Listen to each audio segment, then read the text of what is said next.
নুনটুকু তোমার কাছে রেখে দাও। এই নুন দিয়ে তুমি সারা জীবন তোমার খেতে নুনের চাষ করতে পারবে। এটা তোমাদের সততার জন্যই দিলাম।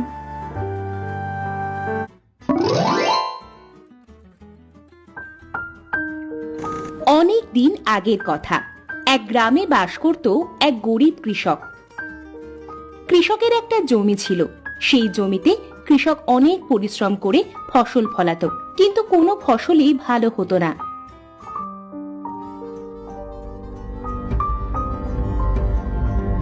একদিন কৃষকের বউ রাগ করে বলল, আমি সেই সময় বলেছিলাম যে ওই ক্ষেতে আর চাষ করো না, কিন্তু কে শোনে কার কথা?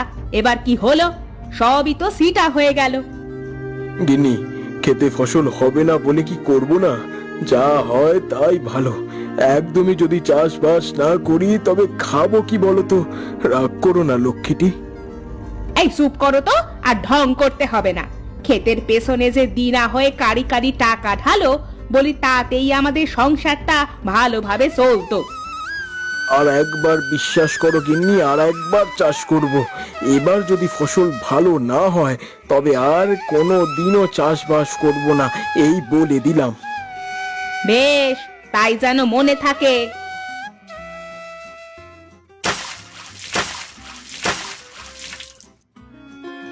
কৃষক তার ক্ষেত থেকে গম উঠিয়ে এবার সরিষা রোপণ করলো, কিন্তু দুর্ভাগ্যবশত এবারও তার ফসল ভালো হলো না।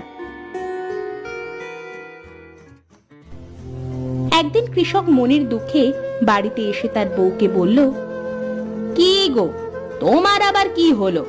মাঠ থেকে এসে এভাবে বসে পড়লে কেন? গিন্নি, তোমার কথাই ঠিক হলো গো। আমার ফসল এবারও যে ভালো হয়নি। জানতাম, আমি জানতাম হবে না, কিন্তু তুমি তো শুনলে না। এবার বোঝো ঠেলা। তাদের কথার মাঝেই তাদের মেয়ে মিনা হাতে সুন্দর একটা কৌটা এনে তার মাকে বলল, মা মা, দেখো না, আমি কত সুন্দর একটা কৌটা পেয়েছি। কৌটাটা খুব সুন্দর মা। বাহ, সত্যি তো খুব সুন্দর কৌটা। তা এটা কিসের কৌটা রে মা? জানি না মা, খুলে দেখো। ও, এই কৌটায় তো দেখছি নুন আছে। যাক, ভালোই হয়েছে, আজ বাড়িতে নুন নেই, রান্নার কাজটা হবে। পরের দিন কৃষক মাঠে গেলে কিছু সময় পরে মোহিনী তার জন্য মাঠে ভাত নিয়ে যায়। মোহিনীকে দেখে কৃষক বলল, গিন্নি, তুমি ভাতগুলো নিয়ে ওইখানে বসো, আমি এইটুকু শেষ করে আসছি। কৃষক তার হাতের কাজ শেষ করে এসে ভাত খেতে বসলো। এই নুনের কৌটা মাঠে এনেছো, খুব ভালো হয়েছে। তুমি তো আবার ভাত আনলে নুন আনতে ভুলে যাও। হ্যাঁ হয়েছে, এবার খেয়ে নাও। এবার থেকে আর ভুল হবে না, রোজ নুন আনবো। কৃষক ভাত খেতে খেতে পানি নেবার জন্য হাত বাড়াতেই নুনের কৌটায় ধাক্কা লেগে কৌটাটা পড়ে গেল। দিলে তো সব নুনটুকু ফেলে। এই জন্যই তো আমি নুন আনি না, কোনো কাজের গুণ নেই। হাঁ করে দেখছো কি? তাড়াতাড়ি গিলে আমাকে উদ্ধার করো।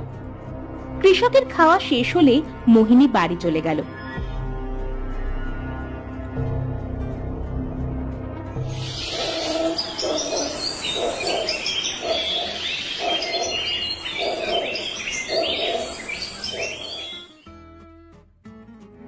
পরের দিন কৃষক যখন মাঠে এলো, দেখলো তার ক্ষেতটা সরিষার বদলে নুনের ক্ষেত হয়ে গেছে। হায় হায় হায় হায়, আমার সরিষা কোথায় গেল? এ তো দেখছি সব নুন। আমার ক্ষেতটা এমন নুনে ভরে গেল কিভাবে? বাড়ি গিয়ে বউকে বলি, দেখি কি বলে।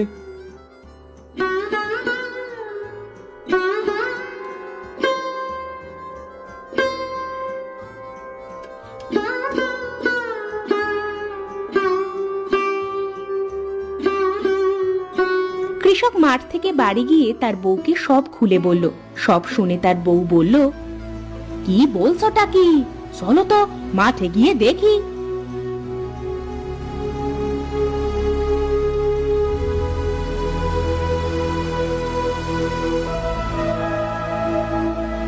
মাঠে গিয়ে তো মোহিনীর চোখ ছানা বড়া হয়ে গেল। সে কৃষককে বলল, এত নুন! এবার বুঝতে পেরেছি গো, ওই কৌটায় যে সে নুন না, ওই কৌটায় জাদুর নুন গো। ওগো, আমাদের কপাল তো মনে হচ্ছে এবার খুলে গেছে। তার মানে কি বলতে চাইছো গিন্নি?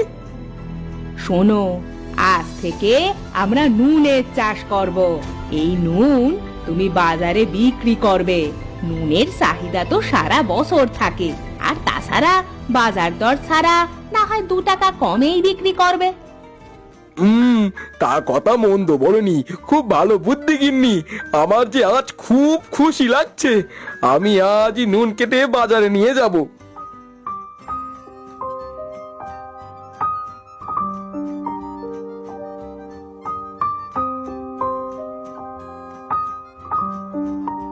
সেদিন কৃষক তার ক্ষেত থেকে নুন নিয়ে বাজারে বিক্রি করতে গেল।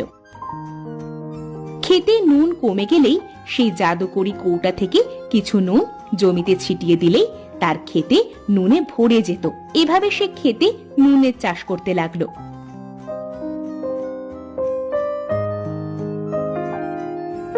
ওগো, এই কৌটাটা আমাদের জন্য লক্ষ্মী। এই জাদুকরি কৌটাটা কোনোদিনও নষ্ট হতে দেওয়া যাবে না। গিন্নি, এই কৌটোটার জন্যই আমাদের সংসারে সচ্ছলতা ফিরে এসেছে। এটা খুব যত্ন করে রাখতে হবে।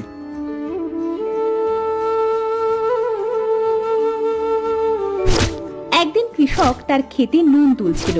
তখন কয়েকজন প্রতিবেশী তার কাছে গিয়ে বলল, কি রে বহিন, তুই তো দেখছি খাঁটি কৃষক হয়ে গেছিস। যেই জমিতে কোনো দিনও ফসল ফলাতে পারতিস না, সেই জমিতে নুন চাষ করে ফেললি। হ্যাঁ ভাই, এটা তো খুবই অবাকের বিষয়। আমি তো বাড়িতে মহিনের কথা বলতেই থাকি, চাষের জমিতে নাকি নুন চাষ করলো। সবই তোমাদের দোয়া আর উপরওয়ালার ইচ্ছা। তা ভাই মহিন, এই নুনের চাষ কিভাবে করতে হয় তা আমাদেরও কিন্তু একটু শিখিয়ে দিস, বুঝলি? আচ্ছা আচ্ছা, সময় করে একদিন সবাইকে দেখিয়ে দেব। তারা সবাই যে যার মতো বাড়ি চলে গেল।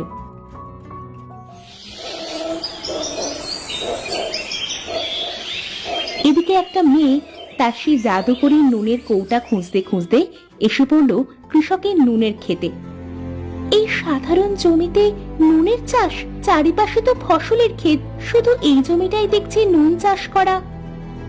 এমন সময় সেই ক্ষেতের পাশ দিয়ে যাচ্ছিল রজন। নুন কন্যা রজনকে দেখে বলল, এই যে দাদা, শুনছেন এই ক্ষেতটা কার বলতে পারেন? না মানে ওনার কাছ থেকে আমি কিছু নুন নিতাম। তা এই ফসলের মাঠে এমন নুনের চাষ করছে কিভাবে দাদা? আচ্ছা দাদা, আপনাকে ধন্যবাদ এত কিছু বলার জন্য। আমি এবার আসি।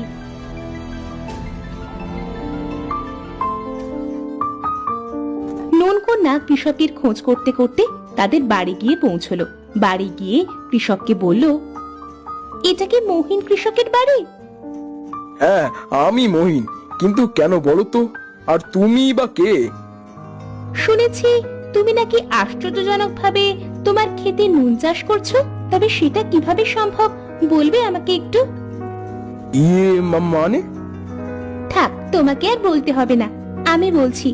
তোমরা একটা নুনের কৌটা পেয়েছো, আর সেখান থেকে তোমরা এই নুন চাষ করছো। হ্যাঁ, তবে তুমি এত কিছু কিভাবে জানলে? আমি নুন কন্যা, আমি জানবো না তো আর কে জানবে? আর নুনের কৌটাটা আমি হারিয়ে ফেলেছি, তাই তো তোমাদের দুনিয়ায় এখন আমাকে ঘুরে বেড়াতে হচ্ছে। মানে? আমার বাড়ি নুনের রাজ্যে। আমি তোমাদের এই পৃথিবীতে ঘুরতে এসেছিলাম।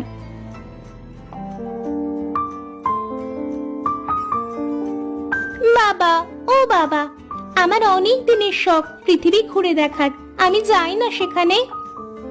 না মা, সেখানে গিয়ে যে তুই থাকতে পারবি না। আর একবার যদি সেখানে গিয়ে আটকে যাস, তাহলে 1 মাসের ভেতরে যে তুই গলতে শুরু করবি। কি বলছো বাবা? আমি কি 1 মাস থাকবো নাকি? আমি তো 2 দিন থেকেই চলে আসব। কিন্তু মা, তোর যদি কিছু হয়ে যায় তবে আমরা কাকে নিয়ে বাঁচবো বলতো?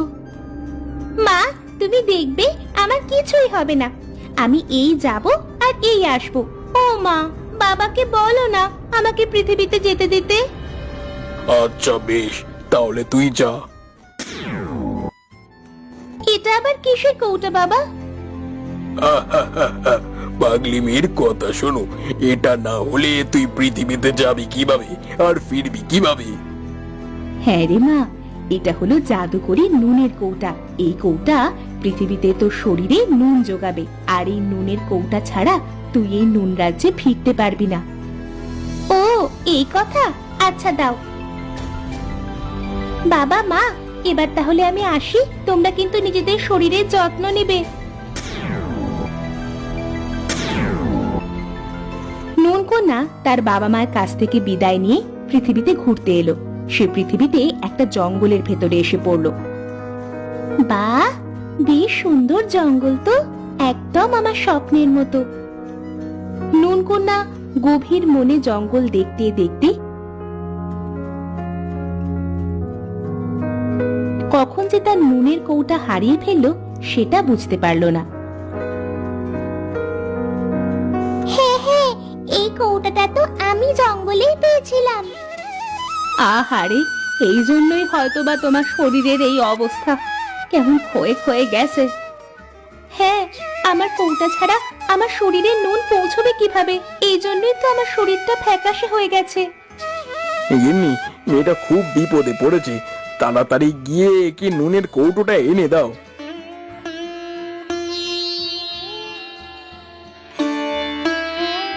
মোহিনী ঘরে গিয়ে নুনের কৌটা এনে নুনকন্যাকে দিবার সাথে সাথেই সেই কৌটা থেকে নুন বেরিয়ে নুনকন্যার শরীরে প্রবেশ করলো, আর সাথে সাথেই নুনকন্যা সুস্থ হয়ে গেল। তোমাদের অনেক ধন্যবাদ। এই কৌটাটা যদি আমি না পেতাম, তবে আর কিছুদিন গেলেই আমার শরীরটা গলে আমি নিঃশেষ হয়ে যেতাম। এবার তুমি তোমার রাজ্যে ফিরতে পারো। এই নুনটুকু তোমার কাছে রেখে দাও। এই নুন দিয়ে তুমি সারা জীবন তোমার খেতে নুনের চাষ করতে পারবে। এটা তোমাদের সততার জন্যই দিলাম। ধন্যবাদ নুনকন্যা, তুমি খুব ভালো মনের মেয়ে। এরপর নুনকন্যা তাদের থেকে বিদায় নিয়ে তার নুন রাজ্যে ফিরে গেল, আর এদিকে কৃষক তার খেতে নুনের চাষ করে বেশ ধনী হয়ে গেল।